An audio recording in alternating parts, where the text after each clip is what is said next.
Cambiemos ahora, vamos a dejar ese tipo de distribución de errores. Voy a volver a n igual 100 para que se vea mejor cómo los supuestos que estoy alterando.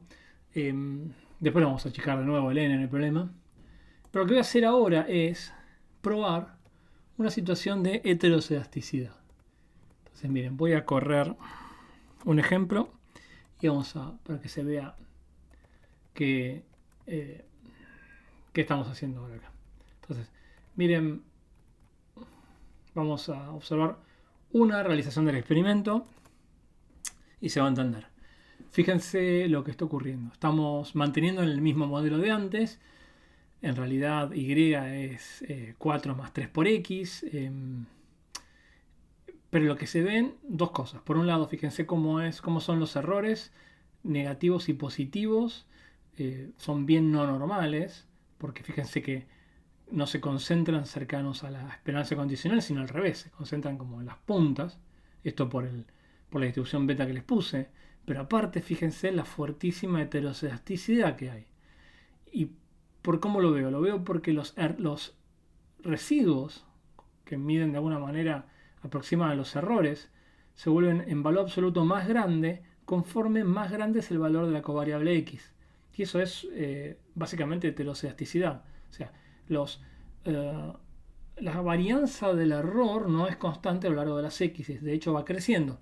¿Y cómo lo modelé? Lo modelé muy sencillo, fíjense lo que hice.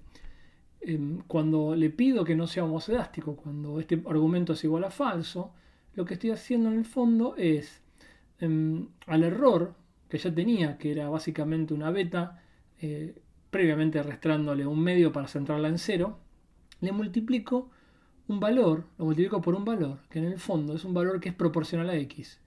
Y este coeficiente es cuán fuerte quiero que sea el efecto de la homocedasticidad. Más grande este coeficiente, más fuerte el abanico, más chico el coeficiente, más chico es el abanico. En este caso es un efecto muy muy fuerte. Entonces, ahora son dos cosas que fallan. Ahora está fallando, por un lado, la normalidad de los errores ya no son más normales, pero aparte está fallando el supuesto de homocedasticidad. Entonces lo que vamos a ver ahora es cómo queda la distribución del estadístico con los dos supuestos vulnerándose, la normalidad y muy fuertemente la homocedasticidad. Entonces miren, vamos a agrandarlo un poquito para que sea más claro. La distribución no es exactamente normal 0,1. Fíjense. De hecho si miran bien van a ver que la verdadera distribución del estadístico, el histograma o la curva verde, es muy parecida a normal 0,1, pero tiene colas ligeramente más pesadas. ¿Por qué se produce esto? Esto ya vimos antes que en realidad este efecto fuerte se debió ahora no al cambio de la distribución de los errores, sino más que nada a la introducción de la heterocedasticidad. ¿Qué es lo que ocurre? Igualmente, fíjense que el estimador sigue estando centrado en cero cuando le resto la verdadera media igual 3. Eso quiere decir que el estimador sigue siendo insesgado. Y eso es cierto, digamos. Por más que haya cambiado la distribución de los errores y haya agregado heterocedasticidad, eso no modifica la insesgadez del estimador de mínimos cuadrados. Lo que está pasando acá es que lo que pasa cuando hay heterocedasticidad es que el estimador de mínimos cuadrados, así es como está, no es eficiente. ¿Por qué no es eficiente? Porque en el fondo, cuando existe una situación de heterocedasticidad, como en este caso, por ejemplo, vamos a ver como en este caso, cuando hay heterocedasticidad, lo que está ocurriendo es que en realidad los valores más grandes para los valores más grandes de x, al ser el error mucho más grande, en un método más eficiente debería prestarle menos atención a estas observaciones y debería prestarle mucha más atención a las observaciones más chicas de x, que son las que tienen asociada menos variabilidad. O sea, dicho de otra manera, yo tendría que darle pesos mucho más fuerte a las observaciones que sistemáticamente tienen menor error, que son las que tienen x bajos, y tendría que darle pesos menos fuertes a las estimaciones que tienen más incertidumbre, que son las que tienen x más grandes, para que el estimador fuera eficiente. Como no estoy haciendo eso, estoy teniendo una ineficiencia en el estimador que no la estoy contemplando, pensando que realmente no está heteroscedesticidad, que es homocedástico, la situación. Y entonces lo que tengo es una subestimación de mi error, tanto del error, una subestimación de la varianza del error del modelo y por ende también del error de una subestimación de la varianza del estimador del beta 1.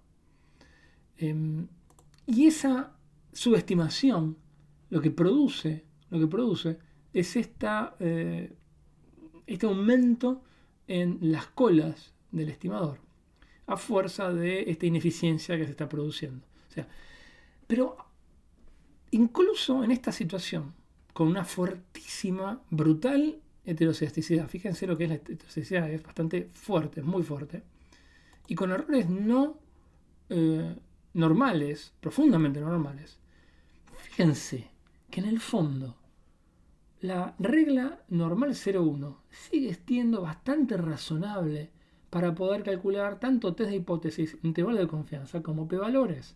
O sea, si bien las dos distribuciones no son iguales, es una muy buena aproximación. ¿Qué quiere decir esto? Quiere decir que incluso violando estos dos supuestos, violando fuertemente, brutalmente estos dos supuestos, la estadística que yo haga con este modelo sigue siendo válida. Por ahí no es válida a un nivel de, muy preciso, con muchísima precisión, pero sigue siendo válida. O sea, si yo observo p-valores cercanos a 0, puedo tener la seguridad de que ese estadístico no es igual a 0. Y eso es tremendamente poderoso y eso es lo que le da tanta potencia. Eso es lo que le da tanta potencia al modelo lineal. Y esta es la gran conclusión del experimento, que en general esto difícilmente se enuncia en un teorema, es difícil hacer esto en un teorema. Pero vamos a volver entonces a la teoría. Lo que hace muy poderoso el modelo lineal, y ahora lo cuento en el modelo lineal simple, pero lo vamos a volver a razonar en el modelo lineal múltiple, es que con muy pocos supuestos, muy básicos, este cálculo, cuando el n es más o menos razonable es 20, 30, no mucho más que eso, esto te dieras tener un comportamiento muy parecido a la normal 0,1. Y con esa regla probabilística yo puedo medir cosas que son muy importantes para mí, como una medida de incertidumbre en la precisión de la estimación, intervalo de confianza, una medida objetiva de evidencia de existencia del efecto, como es el p-valor, o el testeo de hipótesis particulares, como con los test de hipótesis. Y es ahí donde está la fuerza del modelo lineal, y en general la fuerza del enfoque estadístico, que es que con muy pocos supuestos y con mucha robustez puedo tener estas mediciones objetivas de cosas que a mí me interesan. Que en realidad hay algo que yo no estoy mencionando en los supuestos y que es lo que en realidad uno debería chequear mucho más fuertemente y no es tanto tus supuestos. Y lo vamos a ver más en detalle más adelante. La mayor sensibilidad del modelo lineal y particularmente del método de estimación de mínimos cuadrados es a la presencia de outliers, de datos atípicos. Esos son los que realmente me pueden arrastrar fuertemente las conclusiones del análisis, no tanto estos supuestos. Entonces, recordemos, y esta es un poco la idea, y con esto quiero terminar esta serie de videos, que es el modelo lineal se vuelve poderoso porque con un modelado muy sencillo y con supuestos muy leves, yo puedo sacar conclusiones muy poderosas sobre la existencia o no existencia de ciertos comportamientos poblacionales. Y eso lo vuelve tremendamente útil. Cuando yo agregue más supuestos, por ejemplo, cuando haga el enfoque bayesiano y le ponga distribuciones a los parámetros, voy a sacar más información, más interesante sobre los parámetros, pero el costo de agregar supuestos es mucho más fuertes. Este modelo, en el fondo, tiene supuestos que son relativamente débiles, y con esos supuestos puedo sacar conclusiones muy importantes. Y eso vuelve al modelo lineal muy poderoso.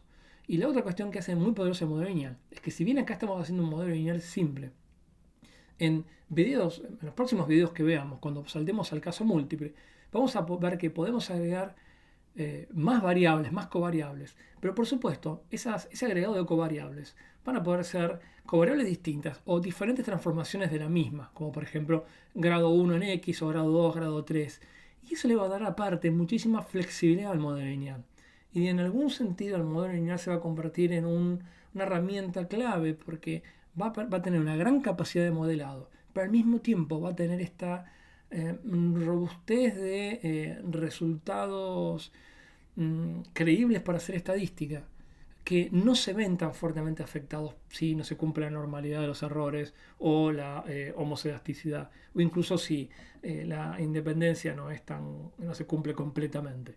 Vamos a poder sacar conclusiones de las estimaciones, vamos a poder saber si cierta variable tiene un rol o no tiene un rol en la explicación de Y, vamos a poder hacer intervalos de confianza que nos dan precisión, y eso es lo que vuelve tremendamente poderoso al modelo lineal.